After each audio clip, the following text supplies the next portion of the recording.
Chopra block Trinamool চা বাগান শ্রমিক ইউনিয়নের পক্ষ থেকে চোপড়ার ঘরুগাছ এলাকায় অবস্থিত গিরিবালা টি স্টেটের তৃণমূল চা বাগান শ্রমিক ইউনিয়নের পক্ষ থেকে একটি অ্যাডোভ ইউনিট গঠন করা হলো।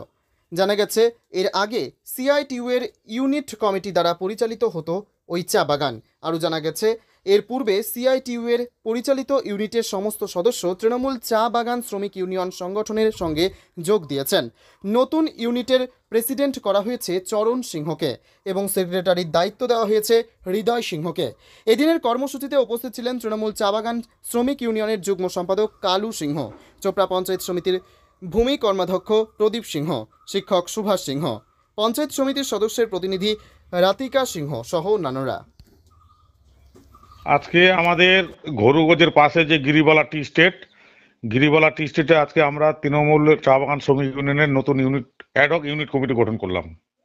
আচ্ছা, এই কমিটিতে এর আগে কোন কমিটি ছিল সেখানে? এর আগে সিআইটিইউর কমিটি ছিল। আচ্ছা, তো তাদের পরিচালনার ব্যর্থতার জন্য, তাদের যে শ্রমিক নেতাগুলোর গাফিলতির জন্য সমস্ত চা বাগানের শ্রমিক যতগুলো আছে, শুধু ওই সিআইটিইউর প্রেসিডেন্ট সেক্রেটারি বাদ দিয়ে সমস্ত শ্রমিক আমাদের ছত্রছায়ায়, আমাদের নেতৃত্বে আজকে আমাদের তৃণমূল চা বাগান শ্রমিক ইউনিয়নের আজকে আমরা আমাদের সাথে যোগ দিলেন।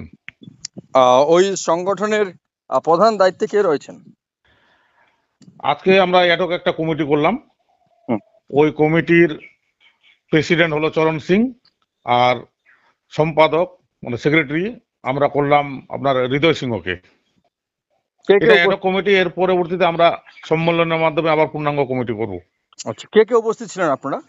আমাদের মধ্যে উপস্থিত ছিলেন আমাদের তৃণমূল চা বাগিচা শ্রমিক ইউনিয়নের যুগ্ম সম্পাদক কালু সিংহ, আমাদের এখানকার এমএসকে এসএসকে এর মাস্টারমশাই আমাদের সুভাষ সিংহ, আমাদের পঞ্চায়েত সমিতির প্রতিনিধি রাতিয়া সিংহ এবং আমি।